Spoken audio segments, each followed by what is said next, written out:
Olá, meus irmãos, a paz do Senhor, sejam mais uma vez bem-vindos ao nosso canal. Eu sou Raimundo Alves, sou evangelista da obra do Senhor aqui em Araguaína, Tocantins. E nós estamos aqui hoje para mais uma aula, Mais um vídeo desse projeto Apoio à EBD, que visa ajudar você que está trabalhando, atuante na Escola Bíblica Dominical e principalmente os irmãos que precisam ministrar a aula. A ideia aqui é lhe dar um rumo, um direcionamento, sobre o comentário da lição de hoje. Eu sempre peço aqui no início da nossa aula para você se inscrever se ainda não é inscrito, tá? E também para dar o like no vídeo, porque aí a plataforma vai entender que você quer fazer parte desse grupo, que você quer assistir essas aulas desse conteúdo. Peço também para compartilhar. Quando você compartilha aí nos grupos do WhatsApp, Facebook, nas suas redes sociais, você está dizendo, para várias pessoas que tem esse projeto, que tem essa aula para ajudar os irmãos na Escola Bíblica Dominical.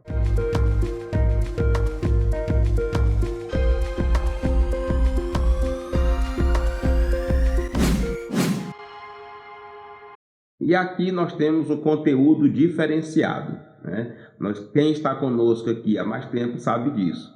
Nós abordamos a parte teológica da lição, que é o conteúdo estudado, nós lemos com você, explicamos detalhadamente e também trazemos algo a mais, Nós temos o desafio da igreja para os nossos dias, nós temos o recurso pedagógico, temos as perguntas, as questões que nós levantamos, com a ideia sempre de trazer para mais próximo do dia a dia a lição que é estudada para uma melhor aplicação do conteúdo que vai ser ensinado. É de conhecimento dos irmãos que nesse trimestre estamos estudando sobre o Sermão do Monte, também conhecido como Sermão da Montanha. Um discurso, um conjunto de discursos, um conjunto de ensinamento de Jesus, em que ele vem principalmente para confrontar a religiosidade da época, representada principalmente pelos fariseus, mas vem também trazer para a humanidade o que Deus quer, qual é a intenção de Deus, qual é a visão de Deus diante de vários assuntos que envolvem a vida cristã. E hoje nós temos mais uma aula desse conjunto de estudo bíblico, orando e jejuando como Jesus ensinou. Essa é a lição de hoje, é o tema de hoje. Nós iremos abordar aqui quais as formas corretas de orar, de jejuar, de ter uma vida de devoção a Deus. O propósito dessa aula é essa, Trazer a visão de Jesus, a visão de Deus, o que ele ensinou e como pode ser, um momento de oração, um momento de comunhão com Deus, um momento de jejum que realmente agrada ao Senhor. A aula hoje está dividida em 3 tópicos e em 3 subtópicos no formato padrão das lições. Eu sempre digo que esse é o caminho que nós iremos percorrer para chegar no final da aula de hoje. E é importante a gente saber, o tempo que é reservado para a aula, para melhor também adequar dentro do conteúdo que vai ser ensinado. E assim, dando continuidade, nós vamos agora para a introdução. É aqui que nós conhecemos as primeiras falas, as primeiras abordagens do autor sobre a aula, É um pequeno resumo do que nós vamos estudar na lição de hoje. Nesta lição, aprenderemos acerca da oração conforme ensinada por Jesus Cristo, bem como as lições espirituais do jejum. O Divino Salvador nos assegura que, orando e jejuando ao Pai em secreto, ele não estará indiferente às aspirações da alma, isto é, às nossas orações. É imprescindível que a oração e o jejum seja realizado da maneira que Jesus ensinou, por isso estudaremos o modelo verdadeiro de oração e jejum ensinado pelo Senhor Jesus no Sermão do Monte. Este é o propósito da aula de hoje, tá? Esse é o objetivo. Ouvir, ler, estudar os ensinamentos de Jesus sobre a oração e o jejum. Conhecer qual é a maneira correta, Qual é o tipo de oração, a maneira de oração e de jejum que realmente Deus recebe, ou seja, que agrada ao Senhor.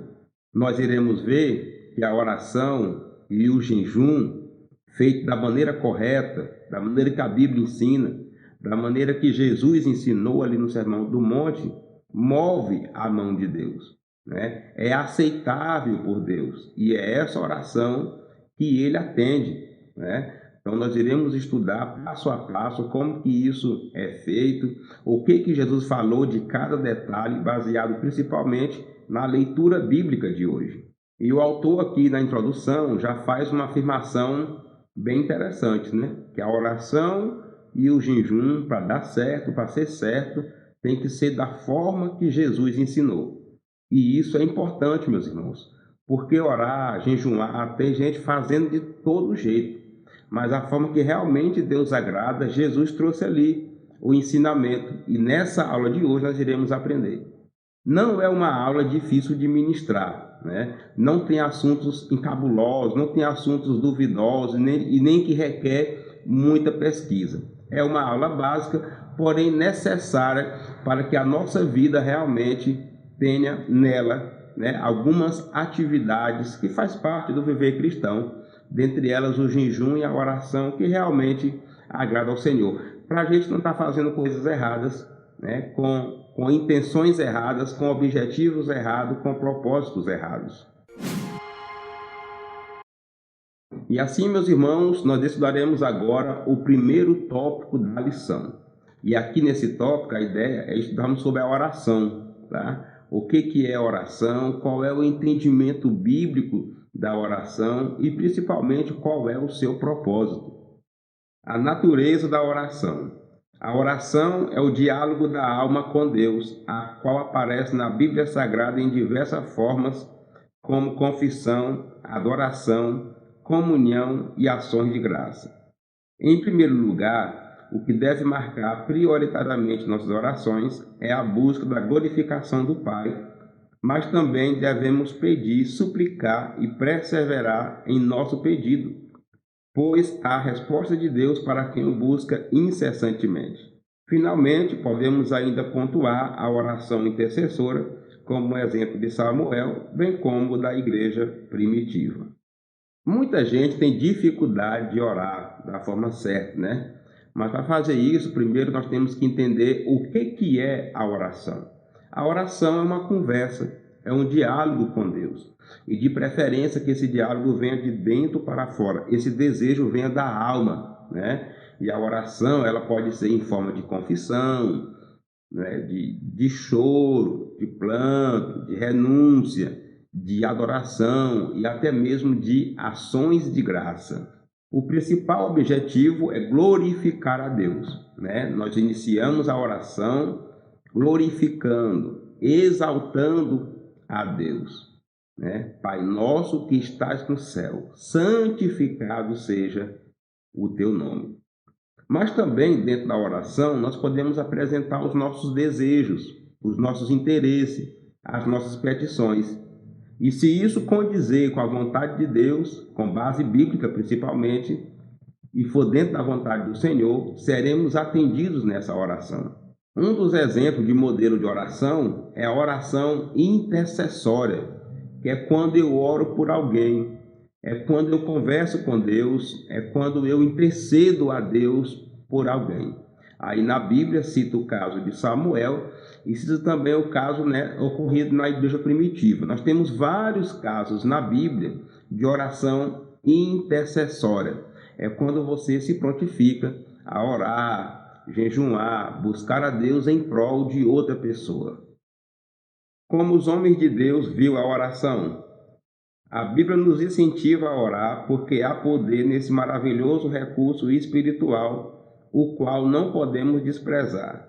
Lendo a Bíblia, percebemos que a oração é apresentada como uma ordem. No Antigo Testamento, por exemplo, Esdras via a oração como um recurso mais poderoso que o exército do rei Artaxerxes.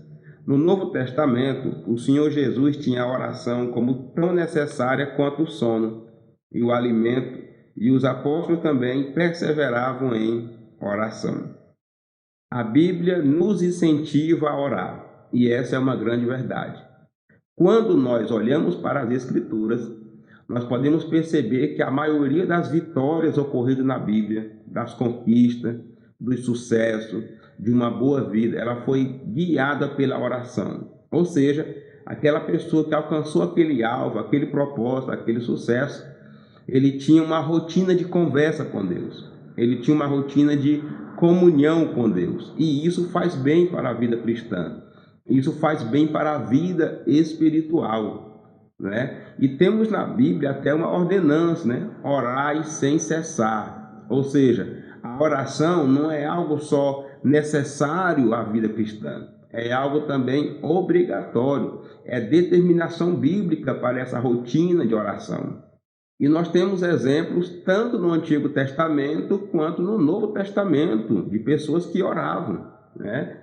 No Antigo Testamento nós temos os reis, os profetas, sacerdotes, pessoas simples que oraram a Deus, que tiveram uma vida de devoção, que tiveram uma vida realmente de comunhão com Deus e assim teve sucesso, teve as suas orações respondidas. No Novo Testamento também nós temos exemplo, tá? Nós temos os apóstolos orando, nós temos pessoas orando, inclusive o próprio Jesus, né? Orando ao Pai em várias situações que ele precisou ali de uma intervenção divina. A maneira de orar. A Bíblia nos ensina que a oração tem um interlocutor direto. Portanto, vós orareis assim: Pai nosso que estás no céu, santificado seja o teu nome. Por isso, não podemos orar de qualquer maneira. A palavra de Deus nos ensina a respeito da maneira de orar. A oração deve ser dirigida a Deus Pai em nome de Jesus Cristo. Não há uma exigência específica a respeito da postura do crente no ato da oração. Ter um horário regular para falar com Deus é bíblico e bom. Podemos orar secretamente em nosso aposento. Se o coração estiver transformado, nossa oração será ouvida.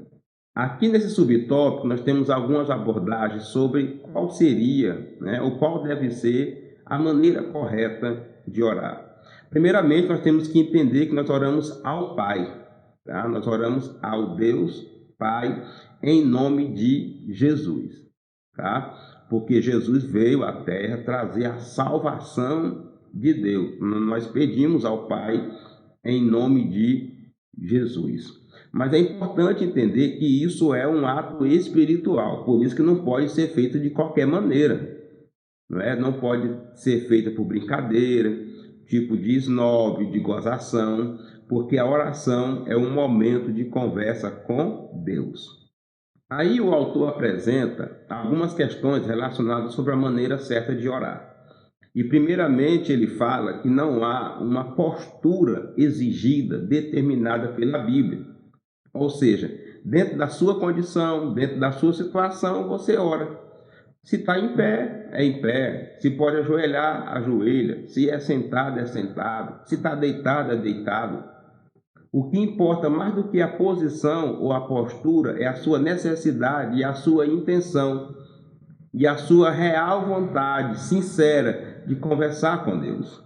Outra questão interessante é termos um momento do nosso dia, dentro da nossa correria, dentro dos nossos afazeres, para falar com Deus.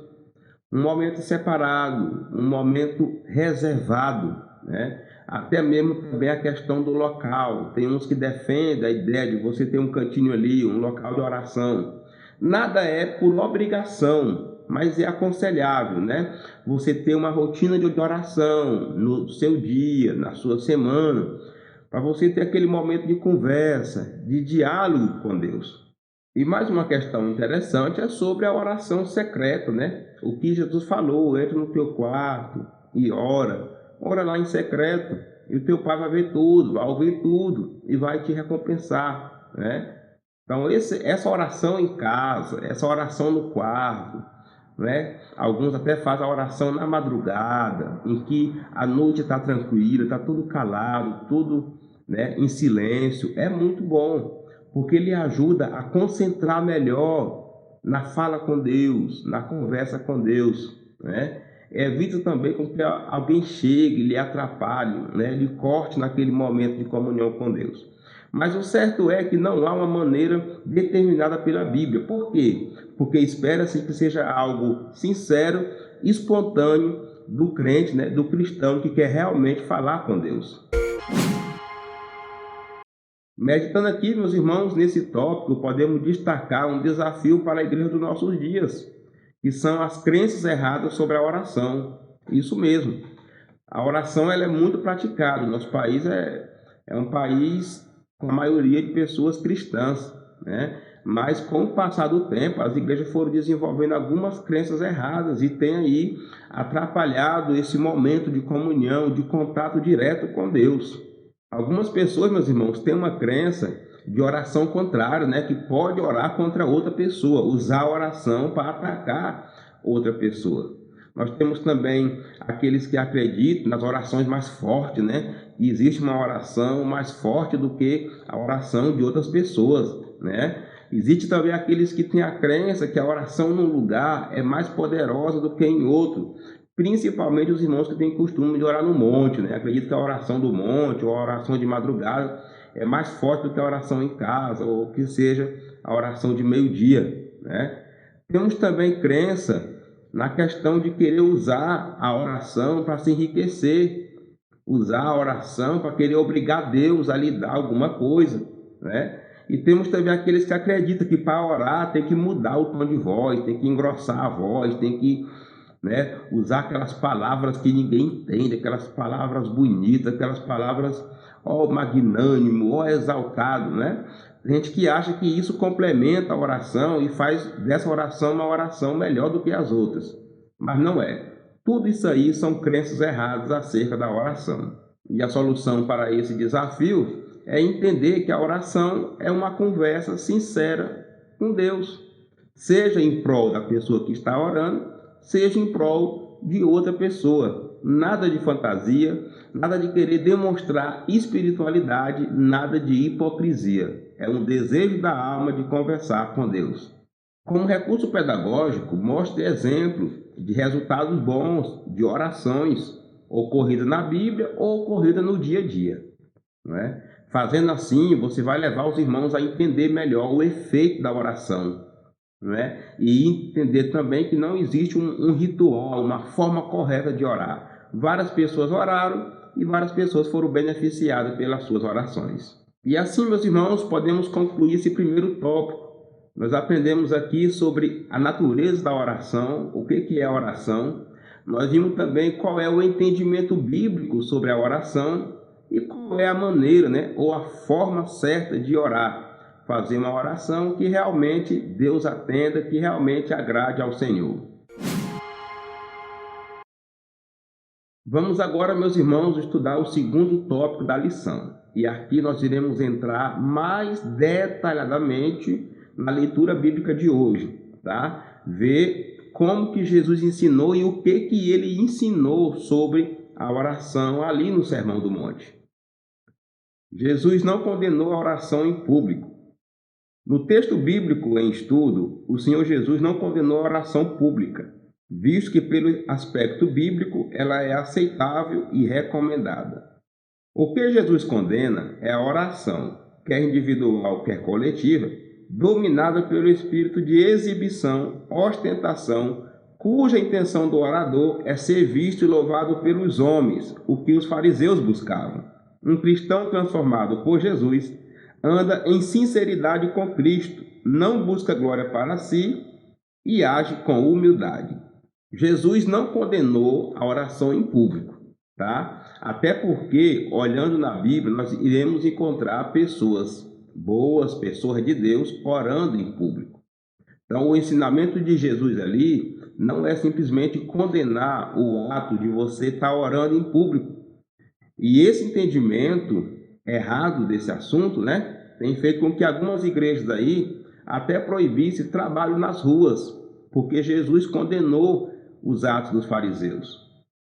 Mas o que ele condenou, na verdade, é essa oração para se exibir, para se exaltar, para tentar demonstrar que é mais crente do que os outros, ou que seja, que é melhor do que os outros, como faziam os fariseus.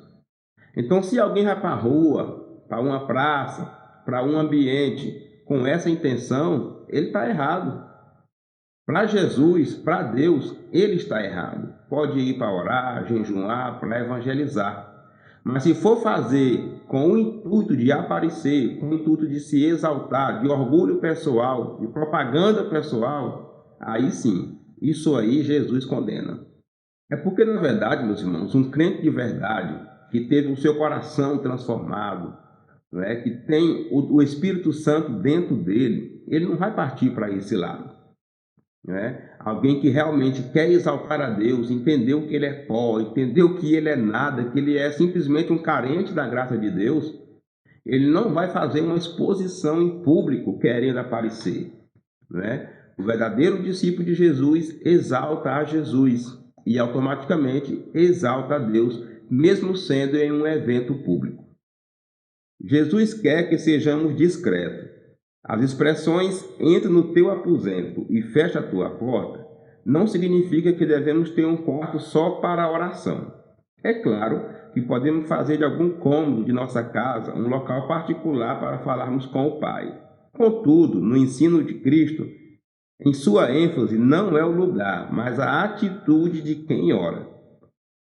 Esse lugar secreto traz o sentido de que quem tem a mente e o coração transformado orará a Deus de modo humilde e sincero, sem buscar aplauso dos homens. Para o cristão, o lugar secreto é visto como especial, a fim de se afastar do mundo e estar sozinho com Deus. Ele sabe que a sua recompensa não vem de homens, mas do Pai que está nos céus. Entra no teu quarto, no teu aposento, fecha a tua porta e ora. O que Jesus queria com esse ensinamento? O autor fala aqui que ele não queria determinar um lugar, que é só no quarto que Deus vai nos ouvir. Aqui está falando, o foco aqui não é o local. Apesar que é aconselhável, é bom você ter um lugar reservado, que alguém não lhe incomoda, que você possa estar tranquilo na presença de Deus. Porém, o propósito não é esse, é falar da sinceridade do coração. O propósito aqui é falar da intenção, tá? A ideia aqui é você evitar o que os fariseus faziam, que era a oração em público para ser aplaudido pelos homens, ser visto pelos homens, ser elogiado como uma pessoa espiritual. Então, esse lugar secreto, ele fala da intenção, né, de exclusividade, de separação, de dedicação que a pessoa tem para Deus. Aí ele se reserva em um horário do dia, em um momento do dia, ou da noite, ou da madrugada, para falar com Deus. Isso não é para que a pessoa idolatre um horário, achar que só naquele horário que Deus ouve e age, e muito menos de um local, achar que, por estar orando naquele local, naquele quarto, naquela cadeira, ou algo do tipo, Deus já vai atender. Não, a ideia aqui é falar da sinceridade de coração e evitar principalmente atitudes hipócritas, que são atitudes que parecem boas, mas o propósito é querer se exaltar e não exaltar a Deus, que é o propósito da oração. Não useis de vãs repetições nas orações. Quando a oração é balbuciada apenas em palavras vazias, perde o foco, que é Deus, e se firma nas vãs repetições, pois Cristo combateu os escribas, os quais faziam longas orações. O Senhor não despreza longos períodos de oração, pois na Bíblia encontramos esse tipo. Mas o que ele contraria é a atitude de alguém achar que quanto mais fizer barulho, Deus lhe ouvirá. Oração que tem repetição, mas que não envolve futilidade, mecanicismo, tem seu valor e é aceitável, pois assim Jesus orou. Quando entregamos tudo nas mãos de Deus, em oração sincera e humilde, Ele cuida de nós. Nesse subtópico, meus irmãos, nós temos aqui alguns tipos de oração que Deus rejeita e outras que Deus aceita. Quais são as que Deus rejeita? Oração longa demais para tentar aparecer. Então, ela demora em várias repetições, a mesma coisa várias vezes, para tentar mostrar que ora muito tempo, para tentar mostrar que passa muito tempo na presença de Deus. Mas, na verdade, é só aquelas mesmas repetições, mesma palavra. Esse é um tipo de oração que Deus não aceita. Mas o autor aborda aí também dizendo que Deus aceita a oração longa. Parece uma contradição, não é? Mas a verdade é que o que vale mesmo é a intenção, né? A pessoa pode passar toda uma madrugada na presença de Deus, uma noite inteira orando.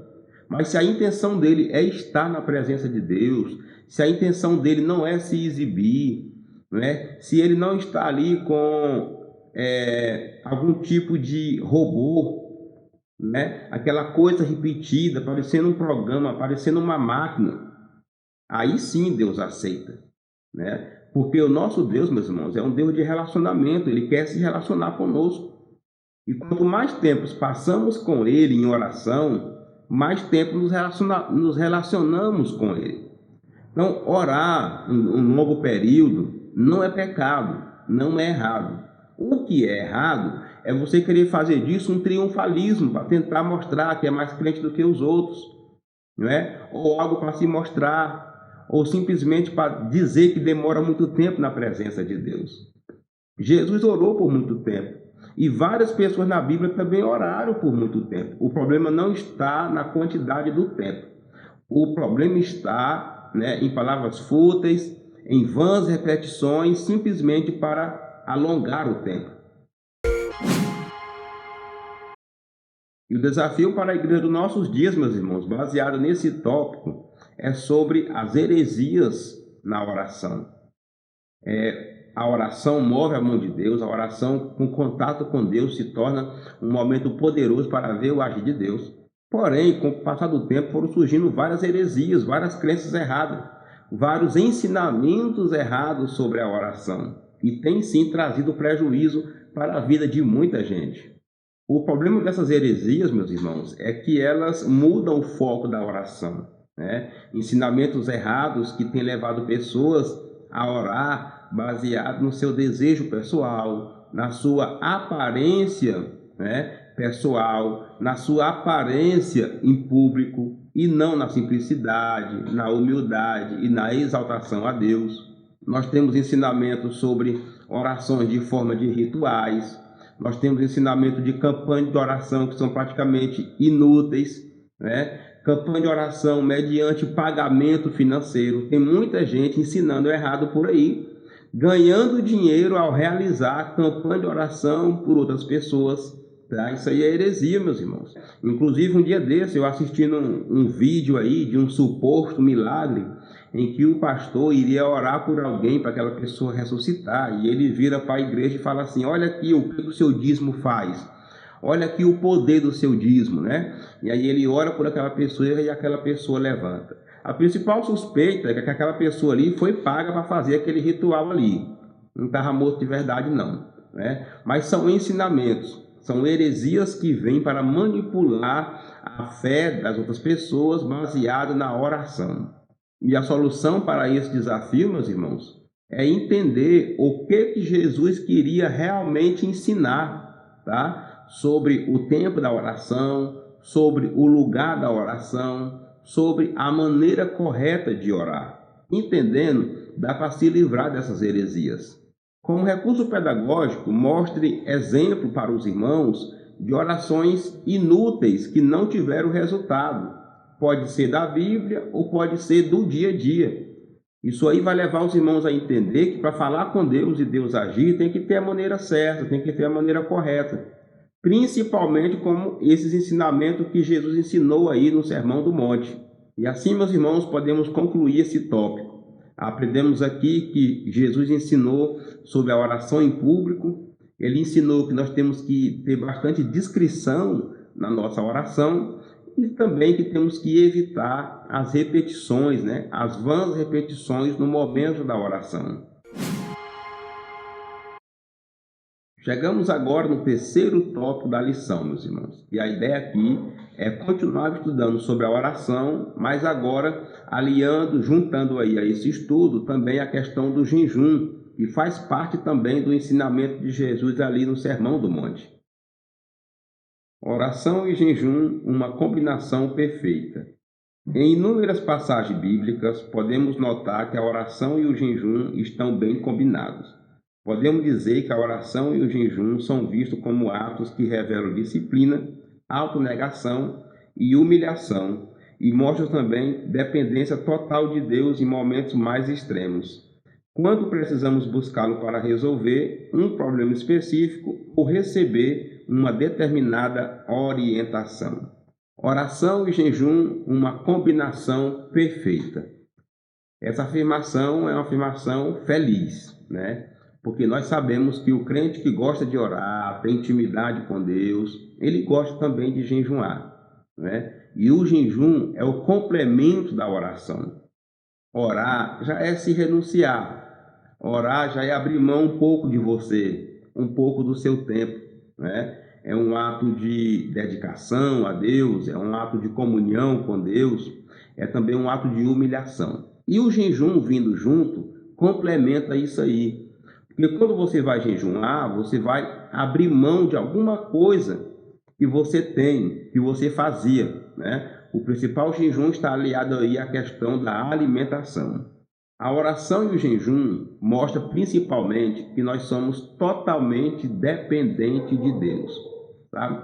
É tipo aquela pessoa que não faz nada sem consultar o outro, é dependente de outro. Não tem esse tipo de gente? Pois é. A oração e o jejum, ela nos leva a esse ato, né?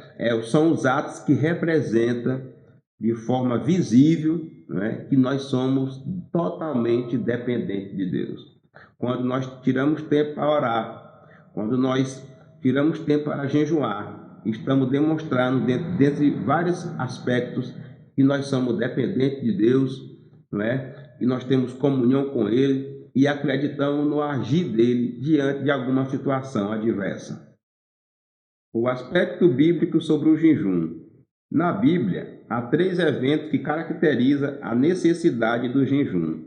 O ato de humilhar-se, que acontecia por causa da tristeza do pecado, o da lamentação, fosse por causa de um mal sofrido por alguma praga, uma derrota sofrida ou uma ameaça, e o evento espiritual de grande concentração de fiéis, como no caso do envio de missionários e de homens para a obra. Os judeus decidiram jejuar 2 vezes por semana, o que se tornou uma prática degenerada por causa do orgulho, como no caso dos fariseus. Jesus não estabeleceu dias fixos sobre o jejum. Ele jejuou de modo espontâneo, tendo como objetivo principal estar mais preparado e sensível à missão para a qual fora enviado pelo Pai, jamais por mera tradição. O autor inicia esse subtópico falando de 3 eventos que envolvem a oração, né? Os 2 primeiros têm a ver com humilhação, com renúncia, com pranto, com lamentação, né? O texto aí está baseado em vários episódios da Bíblia, mas envolve principalmente busca de perdão pelo pecado, reconciliação com Deus, sofrimento devido a alguma coisa ruim que deve ter acontecido. Mas um outro evento também que está ligado com a oração é a questão da realização de grandes eventos para envio de missionários e de homens, não é, para a obra do Senhor, como aconteceu ali, momentos de oração para enviar, por exemplo, Paulo e Barnabé. O autor faz uma citação também sobre os judeus, né, falando que os judeus decidiram jejuar 2 vezes por semana. Só que esse jejum não era para adorar a Deus, né? Esse jejum não era para exaltar o nome do Senhor, era para demonstrar que eles, não é, eram espirituais, que eles eram devocionais a Deus. E isso trouxe problema. O principal grupo representante eram os fariseus, né? Gostava muito da aparência em público para mostrar que serviu ao Senhor. Jesus, na sua prática e no seu ensinamento, não estabeleceu um dia fixo, né? Uma maneira fixa de jejuar, né?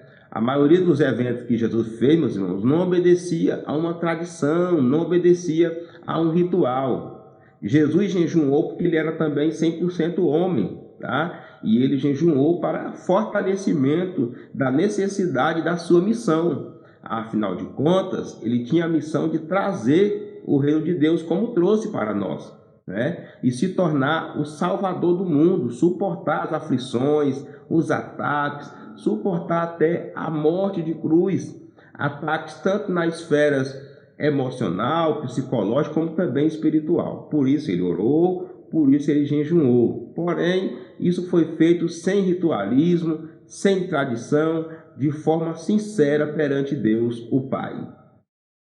O ensino de Jesus sobre o jejum. Segundo o Sermão do Monte, a prática do jejum é livre, um ato voluntário e espontâneo. Isso porque deve nascer do desejo genuíno da alma com motivos especiais, quer seja diante do perigo, quer seja diante da tristeza ou da tentação. O ensino do jejum também é a respeito da humildade e descrição na prática. Para jejuar, não é preciso desfigurar o rosto e ostentar espiritualidade. Assim como a oferta e a oração, o jejum não pode ser usado para atrair os olhares humanos, pois trata-se de uma prática piedosa diante do Pai. Segundo o Sermão do Monte, que é o estudo bíblico que nós estamos fazendo nesse trimestre, e é a base também do cristianismo, o jejum é livre, não é um ritual, não é uma coisa que alguém impõe, não. Deve ser algo de dentro para fora, um desejo da alma, um desejo espiritual, de querer fazer algo a mais, até mesmo para buscar também um livramento de uma tentação, buscar uma ajuda, baseado principalmente em algo extremo, alguma coisa que só você orando não resolveu. O jejum, meu irmão, tem um poder muito grande, uma influência muito grande no mundo espiritual, tá? Só que nós temos que ter cuidado, tá? Porque o jejum, ele mexe no emocional da pessoa, e isso tem que ter cuidado, porque senão vai querer demonstrar que é espiritual. Por isso que o texto fala aí que é para a gente não ficar com o rosto desfigurado, abatido, mostrando que está jejuando, tentando demonstrar para o próximo, isso aqui é porque eu jejum, é que eu estou em jejum hoje. Não, é algo sincero, irmão. É algo que tem a ver com a sinceridade e com a humildade também da pessoa. O crente que jejuma, geralmente ele jejuma por uma necessidade, não para exibição, não para tentar mostrar que é mais espiritual do que os outros. Assim como a oferta e também a oração, o jejum não é feito para atrair olhares, para receber aplausos, para receber elogios. Não, o teu ofertar, a tua oração e o teu jejum é para Deus. Tá? Deve ser direcionado para Deus, é algo secreto entre você e Deus. Não é pecado você informar que está jejuando caso surja uma necessidade durante o seu dia. Mas o que se espera é que você não use isso como bandeira, como baluarte, como algo para demonstrar que você é espiritual, que você é crente, que você é isso, que você é aquilo. Essa era a intenção de Jesus, combater a hipocrisia, combater a atitude dos fariseus, que era totalmente errada, relacionada à oração e ao jejum. E para fechar esse tópico, eu convido você a meditar comigo sobre uma questão. Se Deus sabe tudo, se Deus sabe do que nós precisamos, por que nós temos que orar e jejuar? Talvez alguém pergunte isso na sua aula, São dúvidas que estão aí relacionadas com esse tema, com esse assunto. E nós precisamos responder, tá? Precisamos dar essas respostas para os irmãos que estão estudando a aula conosco. A principal dica para essa resposta, meus irmãos, é a gente entender para que serve a oração e o jejum. A oração e o jejum faz parte da disciplina da vida cristã. Faz parte da vida cristã. E a vida cristã é uma forma de relacionamento com Deus.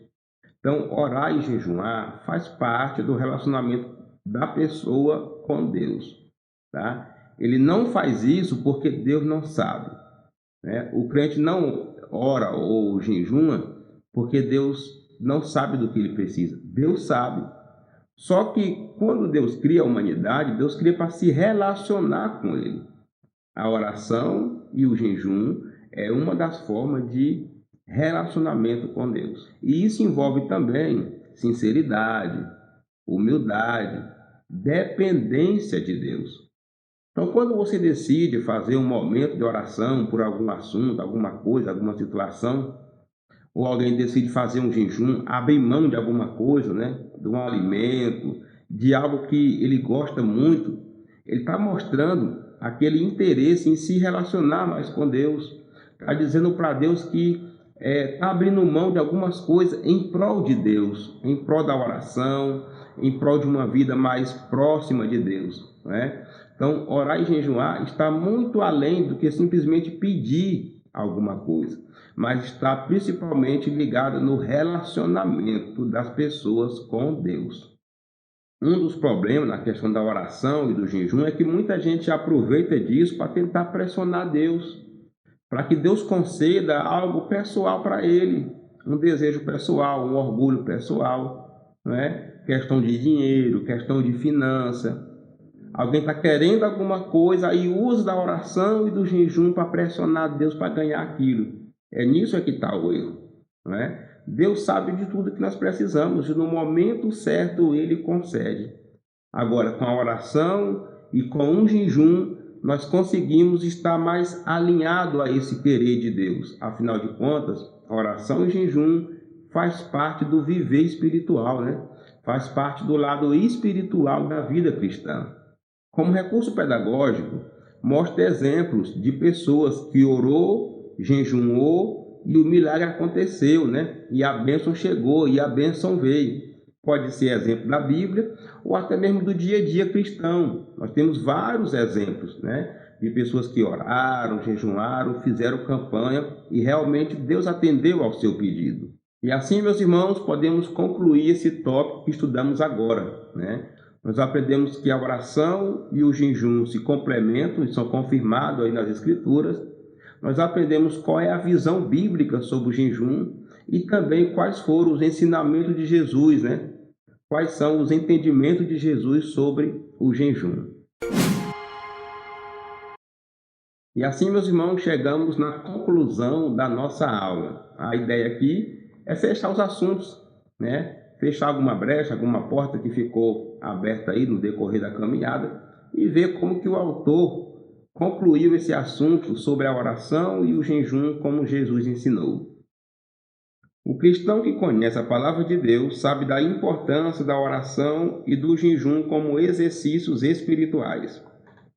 Pela prática de ambos, o crente estará mais sensível ao Espírito Santo, de modo que sua realização traz constante benefício para a nossa vida espiritual, especialmente diante de um mundo materialista e utilitarista. Quem conhece a palavra, quem conhece a Bíblia, quem lê, quem estuda, sabe da importância da oração e do jejum. Não é algo que deve ser desprezado ou até mesmo combatido no meio cristão. Pelo contrário, faz parte da rotina de quem serve a Deus. Tanto no Antigo como no Novo Testamento, nós encontramos grandes exemplos e maravilhosos exemplos de pessoas que oraram e Deus agiu. Pessoas que jejuaram e realmente chamou ali a atenção de Deus e Deus deu o livramento, Deus deu a bênção. E isso é de grande exemplo para nós. A oração e o jejum trazem muitos benefícios espirituais, meus irmãos. Porque quando nós oramos e jejuamos, nós estamos deixando de ser mais materialistas e nos tornando mais espirituais. Nós estamos adentrando ao mundo espiritual. Então o crente não pode abrir mão, tá? Faz parte da disciplina cristã, faz parte do viver cristão e faz parte também da batalha espiritual que nós nos encontramos. Jesus orou e jejuou por causa da batalha que ele enfrentava. E nós não somos melhor do que Jesus, tá? Precisamos também orar e jejuar para vencer a luta, né? A batalha que nos está proposta. E assim podemos extrair a lição desta lição. Somos representantes do reino de Deus.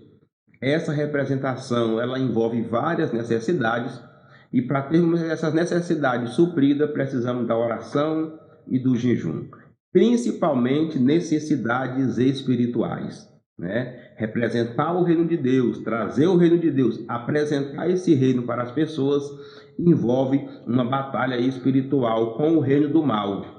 E para a gente vencer, não se envergonhar e conseguir êxito na missão, precisamos orar e jejuar, porque assim nos alinhamos, né? Nos aproximamos mais de Deus no mundo espiritual. E assim, meus irmãos, chegamos ao final de mais uma aula, ao final de mais uma lição.